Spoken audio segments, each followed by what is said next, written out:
Hello students, আমি third property of standard deviation কি হয় চাওঁ আহা for any discrete distribution standard deviation is not less than mean deviation from mean হা এটো অকল মই mean লিখিলো mean deviation থাকিব মাজত mean deviation মানে absolute sum of deviations from their arithmetic mean absolute sum মানে তোমাৰ modulus লোৱাটো ঠিক আছে Let the discrete frequency distribution be x suppose x1 x2 loisu f loisu f1 f2 dot dot up to fn we want to show what standard deviation is not less than mean deviation from mean mane standard deviation is greater than equal to not less than hole mane ki hoy greater than equal to mean deviation from mean squaring both sides korilu ami squaring both sides koruto ami ki palo 1 by n summation of fi xi minus of x bar whole square aru ephale ki palo summation fi xi whole square guteto whole square ঠিক আছে Now xi a term to আমি z বুলি put কৰিলো হেতু z বুলি যদি ধৰো আমি কি লিখিব পাৰো এটো যদি এফালে লৈ যাও সাপোজ হা এটো টার্ম এফালে লৈ গলে গ্রেটার দেন ইকুয়াল টু 0 হৈ থাকিব 1 by n summation fi into zi square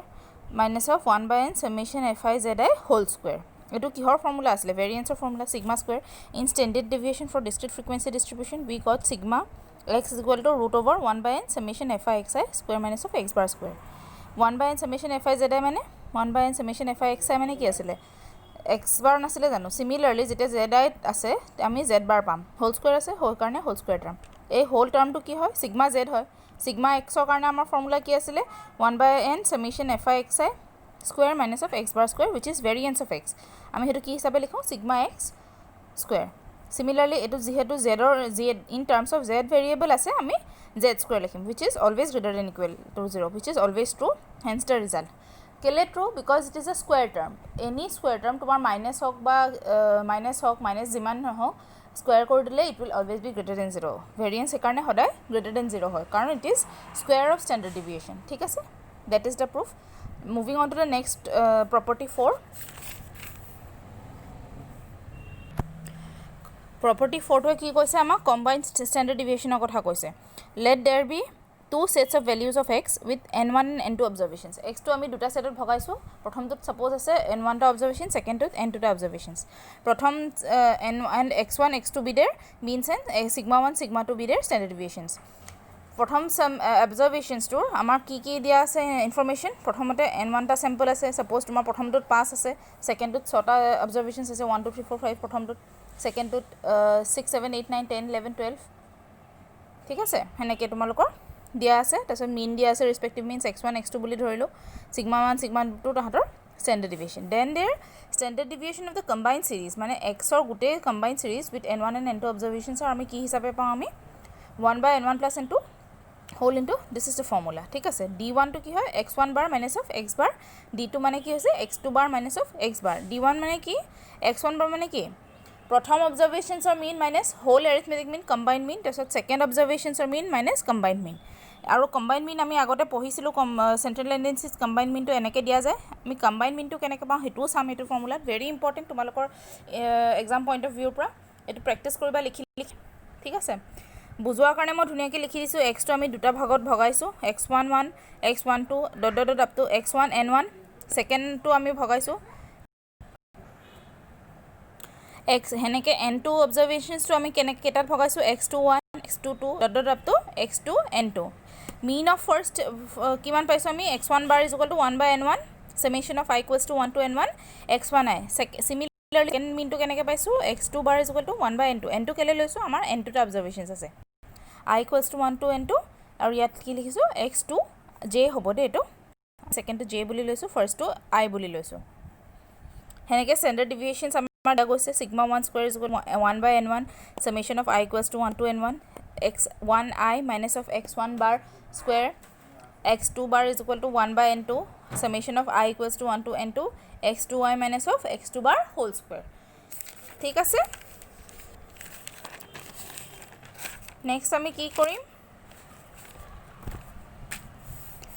next আমি গম পাইছো mean of first series এনেকে দিও এনেকে লিখিছো x1 bar is equal to 1 by n1 হেতু আমি n1 to এফালে লৈ গলে ইকুয়েশন to কি লিখিব পাৰিম summation of মানে sum of all observations sum of all observations or value to কিমান হয় তাহাতৰ মিনৰ লগত number of samples to multiply হয় এটো আগৰ অৰিজিন ফৰ্মুলাটো হেতুকে আমি সেকেন্ড সিৰিজৰ কাৰণেও লিখি লৈছো variance of first series কাৰণে এটো আছিল n1 to এফালে লৈ গলে আমি sum of squares of all observations from the arithmetic mean similarly n2 to এফালে লৈ গলে for second series it will be sum of squares of all observations from the arithmetic mean ঠিক আছে তেতিয়া mean of combined series আমি কেনেকৈ পাইছিলো central analysis chapter টোত x bar is equal to 1 by n1 plus n2 আৰু summation of sum of squares of all observations for first series and second series হেতু আমি যদি ভগাই দিও n1 x1 bar বুলি লিখিব পাৰো n2 x2 bar বুলি লিখিব পাৰো সেকেন্ডটো সেই হিচাপে আমি এই ফৰ্মুলাটো ডিৰাইভ কৰো n1 x1 bar plus n2 x2 bar divided by n1 plus n2 আমি আগতে মিড পইণ্ট থিওৰাম যেটা জিওমেট্ৰি পঢ়িছিলো মিড পইণ্ট থিওৰামত এনেকুৱা এটা ফৰ্মুলা পাইছিলো তাৰ ভিত্তিতে এটো হয় তোমাৰ কম্বাইন মিনটো দুটা পইণ্টৰ দুটা সিৰিজৰ কেনেকৈ ওলাও অকমান কনসেপ্টটো একেই হয় সিমিলাৰলি ভেৰিয়েন্সটো আমি কি কৰো ভেৰিয়েন্স অফ কম্বাইন সিৰিজটো আমি একেই হয় 1 by n1 plus n2 আৰু তাত যেনিবা স্কয়াৰস অফ অবজাৰভেশনস ফ্ৰম देयर এৰিথমেটিক মিন যদি তোমাৰ x এটা ভেৰিয়েবল প্ৰথম সিৰিজ সাপোজ x n1 লৈছে values 1 2 3 second two suppose n2 লৈছে ভেৰিয়েবলস 1 2 3 4 হেতু ভিত্তিত ইয়াৰ মিনটো যি হ'ব হেতু হ'ব x1 bar ইয়াৰ মিনটো যি হ'ব সেকেন্ড টু এটো হ'ব x2 bar এটোৰ সেন্টাৰ ডেভিয়েশন হ'ব sigma 1 স্কয়াৰস বা ভেৰিয়েন্স হ'ব sigma 1 স্কয়াৰ ভেৰিয়েন্স হ'ব sigma 2 স্কয়াৰ হ'ব সেকেন্ড হেৰিখনৰ প্ৰথম ফাৰ্স্ট টু হ'ব sigma 1 স্কয়াৰ ঠিক আছে হোপ সো ইউ আৰ আন্ডাৰষ্টেণ্ডিং নাও কেনেকৈ আমি কি কৰিছো